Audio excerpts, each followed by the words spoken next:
Coming up on Network Africa. A small plane with 11 people on board crashes in Cameroon.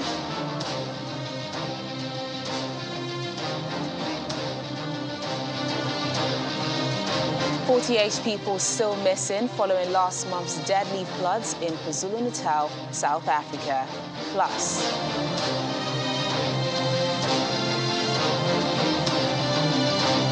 BURKINA rescuers in race to reach trapped miners after over 3 weeks.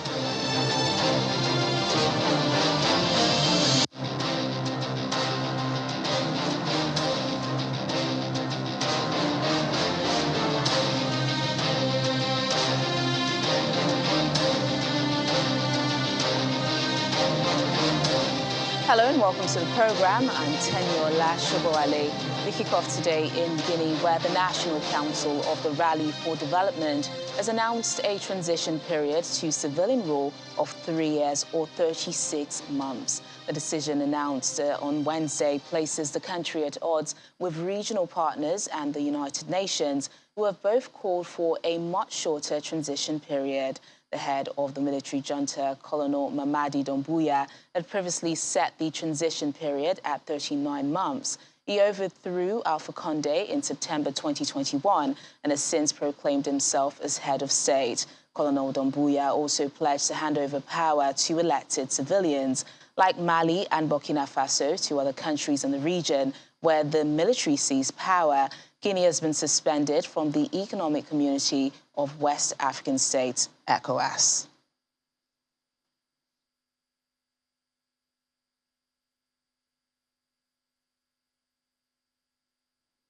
And speaking of Burkina Faso, authorities there say rescue teams which have been pumping water from a flooded zinc mine are drawing closer to where they're hoping to find 8 workers who've been trapped for more than 3 weeks. The 6 Burkina Faso citizens and Tanzanian and 1 Zambian went missing on the 16th of April after heavy rainfall caused flash floods at the Canadian-owned mine, forcing it to suspend operations. Government says it hopes to find the missing workers are slowly fading as rescuers remain with about 10 meters of water above a refuge chamber stocked with food and water. It's hoped the miners are able to gain access into this chamber. The short family members have been gathering at the mine since their relatives were reported missing last month. A judicial investigation has been launched by the government, while mine managers have been barred from leaving the country while the probe is underway. And authorities in South Africa have confirmed that 48 people are still missing following last month's deadly floods in KwaZulu-Natal, raising the official death toll to 445. Disaster management teams, including police and army, are still on the ground searching. But for many families, the hopes of finding loved ones alive are dwindling. The floods have been described as the worst natural disaster to hit South Africa in decades. The cost of the damage is still being assessed, but initial estimates place the cost at more than $1.5 billion and counting. Major infrastructure was damaged by the rainfall, leaving many residents without running water and electricity for weeks. A national state of disaster is still in place after having been declared by President Cyril Ramaphosa, allowing the national government to put increased resources into the relief and recovery effort. And still in South Africa, the number of new cases of COVID-19 in the country has crossed 10,000 for the first time since January. The National Institute for Communicable Disease reported 10,017 new cases on Wednesday, with health authorities warning the country may be entering a 5th wave of infections. Experts had previously warned a 5th wave could start during the Southern Hemisphere winter months, sometime in May or June. South Africa has recorded the most coronavirus cases and deaths on the African continent. Just under 50% of the adult population have received at least 1 dose of a COVID vaccine, with 45% of adults being fully vaccinated. The pace of the vaccine rollout has slowed in recent months, with officials warning that shots risk being discarded.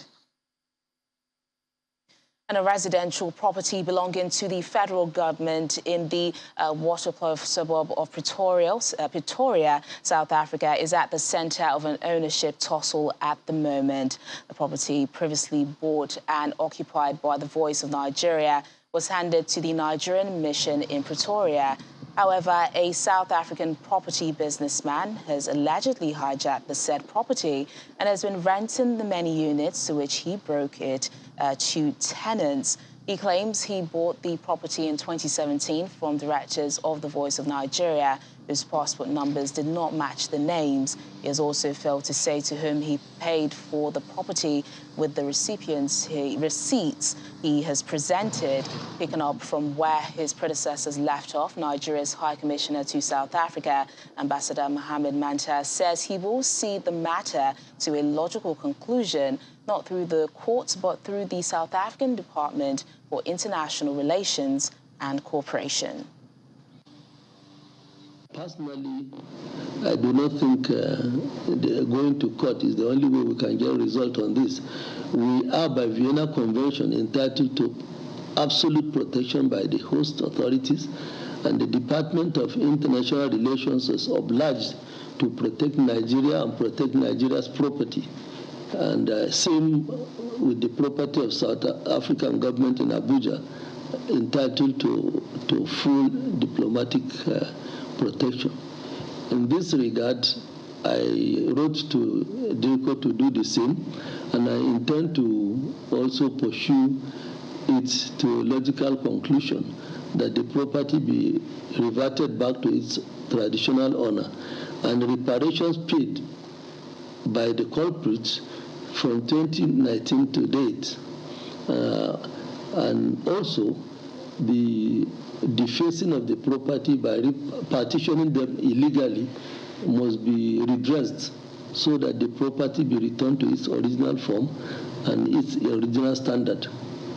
And that is how I intend to go about it. I mean, it must have been neglected, because when I spoke to the last official occupant, he left a Mercedes-Benz in that house. He told me how many rooms. It's a huge property, huge property. So it says a lot, too, how we treat what is ours. Negligence, more or less. Honestly, during my familiarization tour of some of these properties, I was unable to get to all the properties in Johannesburg. Annually, I receive report or quarterly report from the Consul General, and the Consul General has not brought to my attention the state of the properties we have in Johannesburg. What he just told me is that we have some properties that are unoccupied at the moment, and I took it that it means maybe because of the federal government policy of cutting down on staff strength, probably the officers that used to be posted from Abuja to Joburg, the number has come down, and that might be responsible. If the houses are also in a state of disrepair, it could be due to government policy which has stifled initiative in the foreign services on how to manage these properties. In the first instance, the government has forbidden any of the missions to lease out or rent out without clearance from Abuja on these properties. Otherwise, if you lease some of them, they could generate revenue that can be used to maintain them. But these are things that a Consul General, not even myself, can do without clearance from Abuja. And that could probably explain the reason why the properties are in the dilapidated state. Secondly, even where we pressurize the National Assembly and some funding is approved for maintenance, you cannot utilize the money until the Ministry of Foreign Affairs says so. So consequently, we do have some money in our accounts that have been lying fallow for upward of 2 years, because permission has not been received from the Ministry of Foreign Affairs to utilize. And meanwhile, the property continues to dilapidate further. At the end of the day, and you're paying bills. And at the end of the day, by the time you get the permit, the amount is too meager to put the property back in proper shape. Back here in Nigeria, as part of its new 20-year master plan, ILORIN, the Kwara state capital, is now to have 5 new urban expansion and satellite areas. This was disclosed by the governor at a public presentation of the draft master plan in ILORIN. The governor explains that since the master plan expired 21 years ago, creating a new one has become imperative, especially with the growing population. Created in May 1967 with ILORIN as the state capital, had its first master plan crafted the same year. The population of ILORIN keeps growing without proper planning. That's the reason the Kwara state government has decided to create a draft master plan to drive physical development. ILORIN, which is one of the fastest growing cities in Nigeria, will continue to record huge growth in the future. The master plan therefore provides A-grade professional insights into how the city will be organized in the area of transportation, utilities, waste management, and water and drainage system. Education, health, climate change management, green areas, job opportunities, agriculture, future expansion of city, among others. In the plan, ILORIN, the capital city, is expected to have 5 new urban expansion and satellite areas in order to decongest the metropolis with the provision of necessary infrastructural facilities in the proposed satellite towns. We plan for 2 urban expansion areas attached to the existing city, mainly in the north and the west of ILORIN. We're proposing another one to the east, and I'll explain why shortly. Following that, a series of satellites, one in the north, another around Oki-Oyi, a third around the University of ILORIN, a fourth in the southeast, and lastly, a fifth near Ayin-Korin in the southwest. The new ILORIN Urban Master Plan focuses on all major sectors, which include but not limited to tourism, trade and investment, transportation, education, agriculture, healthcare, environment, green and open spaces, housing and sustainable development for the next 20 years. The master plan also sets out strategies for implementation that will assist both the present and subsequent administration in its implementation. The new ILORIN Urban Master Plan is also expected to take care of the land use, transportation, solid waste management, power, the economy, as well as other social infrastructure.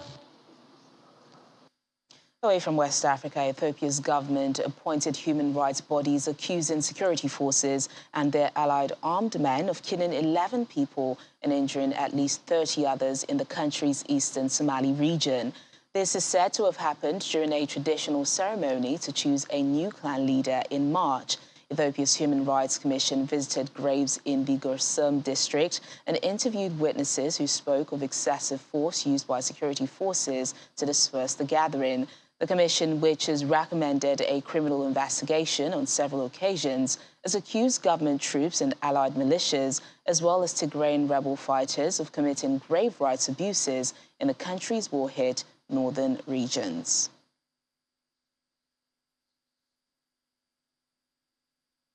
And a military court in the Democratic Republic of Congo has sentenced to death a high-ranking police officer for his role in the murder of top human rights activist Floribert Chebeya and his driver.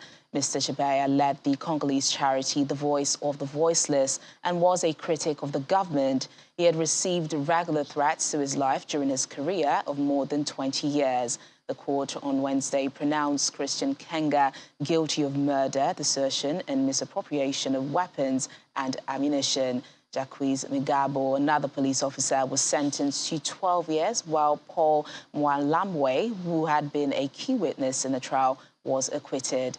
In 2011, 4 policemen were sentenced to death for the murder, but it was thought that there were other more high-ranking officials behind the killing. DR Congo has not carried out the death penalty for many years. And still to come on the programme. Sudanese revolutionaries resort to art and music to overcome pain. More details in a moment. Please stay with us.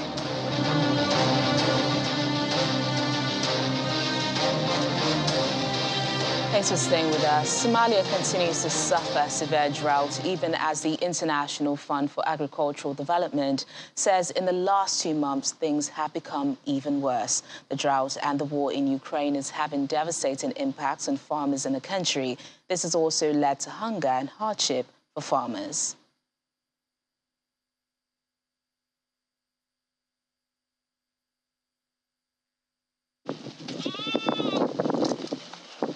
A severe drought across Somalia has led to hunger and hardship for farmers.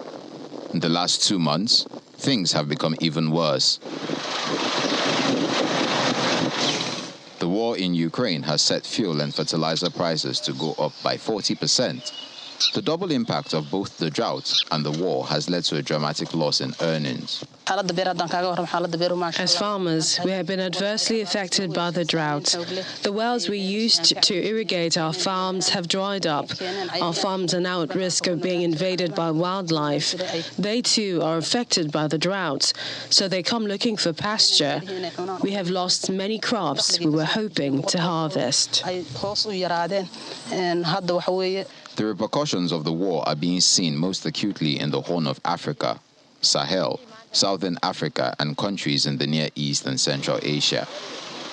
IFAD has introduced this Crisis Response Initiative, CRI, to reduce the risk of food insecurity and hunger while protecting the livelihoods of small-scale farmers in highly vulnerable countries. IFAD is calling on its member states to contribute the significant resources required to cover the initial 22 countries in need listed in the initiative. Somalia tops the list. Today we saw the fertilizers that the farmers were using. They were just telling us that the prices had doubled over the last couple of months. So they can't really afford them. And this is where something like the CRI comes in, is to be able to help get them over that period by providing some additional subsidies towards fertilizer inputs and get them through this crisis. The new initiative will give small-scale producers access to critical agricultural inputs such as seeds, fuel, fertilizers, and finance to support the next planting season. The initiative aims to help farmers bounce back from the shocks like the war and the drought and to be able to continue farming at this challenging time.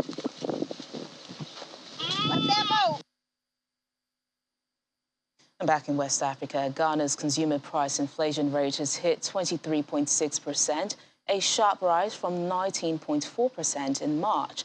The latest figures announced by government statistician Kobina Anim on Wednesday show that prices for imported items increased faster than locally produced items, the first time in over 2 years. The rise in the cost of food and services has been condemned by Ghanaians, who said the cost of living here was fast becoming unbearable. The surge in inflation rate, the highest it's been in more than a decade, is expected to derail the country's targeted economic growth. The second biggest West African economy is also battling a sharp increase in the cost of transport, water and gas, and a proposed electricity price hike of nearly 150%. 2 senior police officers and a policeman have been killed in the south of Egypt while chasing a wanted fraudster in a hilly area. Security services say 2 generals and a private policeman were traveling on a desert motorway near the city of Aswan when their vehicle rolled over. The alleged fraudster, a moped taxi driver, was accused of collecting millions of dollars after persuading villagers to sell him herds of cattle at a high price, promising to pay them 3 weeks later. When villagers learned that he was on the run, they surrounded his house before police eventually arrested him. Some reports say he had collected over $100 million. And Sudanese youth who once participated in a mass movement against the country's former ruler, Omar al-Bashir, and the recent military coup are resorting to music and art to overcome the pain of losing their friends who died during the protest. The young people are using this form of art to encourage themselves. With boisterous choirs, musical performances and colourful murals, Sudanese youth use art and music to reinvigorate themselves amid protests and deteriorating economic conditions. In December 2018, protests erupted across the country against the rule of former President Umar al-Bashir, eventually leading to his ouster.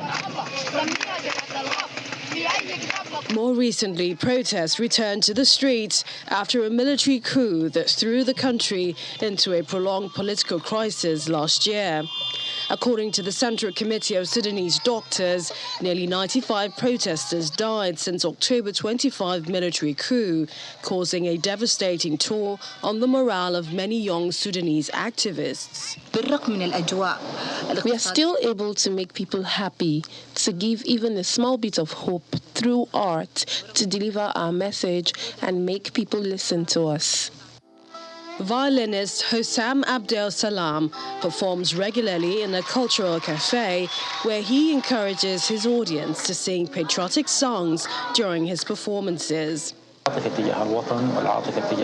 keen in any concerts to present patriotic songs. I like the audience to sing with me without having a singer, which is very beautiful.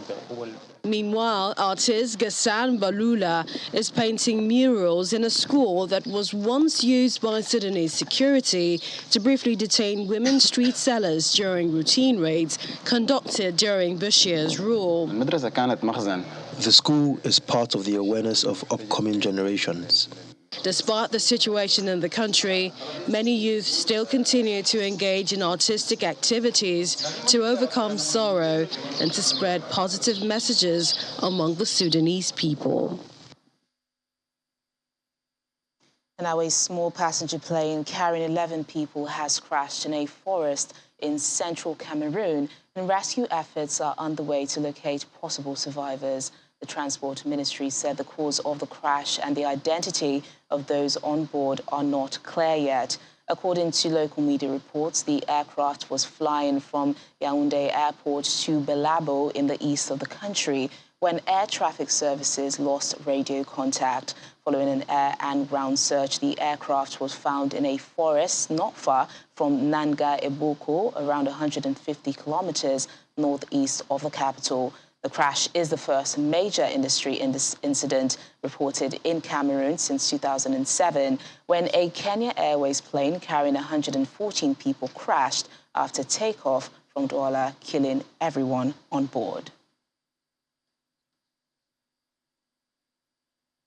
Back here in Nigeria, as the battle against insurgency and armed bandits is being intensified by security operatives, the Nigerian Customs Service has intercepted 4 truckloads of urea fertilizer worth over 68 million naira along the Nigeria-Cameroon border of Adamawa State. This disclosure was made by the Comptroller of Customs, Adamawa and Taraba Area Command, while briefing the media on its activities within the month of April at the headquarters of the command in Yola, the Adamawa state capital. According to him, urea is a key component in the production of improvised explosive device by the Boko Haram elements in the northeast. Therefore, the interception is in compliance with the Controller General of Customs Directive.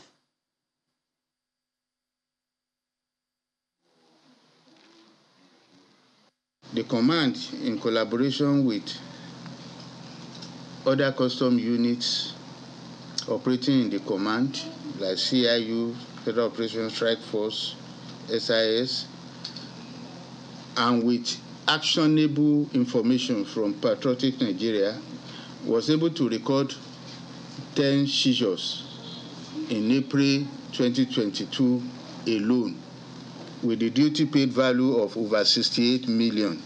Action taken by the command is in compliance with the Custom Headquarters directives and the federal government policy on restriction of movement of urea fertilizer to some northeastern states of Adamawa and Borno, among others, due to security concern. Now that we know it can be used for agricultural purpose and can even be used again to manufacture explosive. And because of the security situation in the northeast, the government said that brand of fertilizer should not be allowed. And that's the program today. Thank you so much for watching. I'm Teniola Shaboale. Bye for now.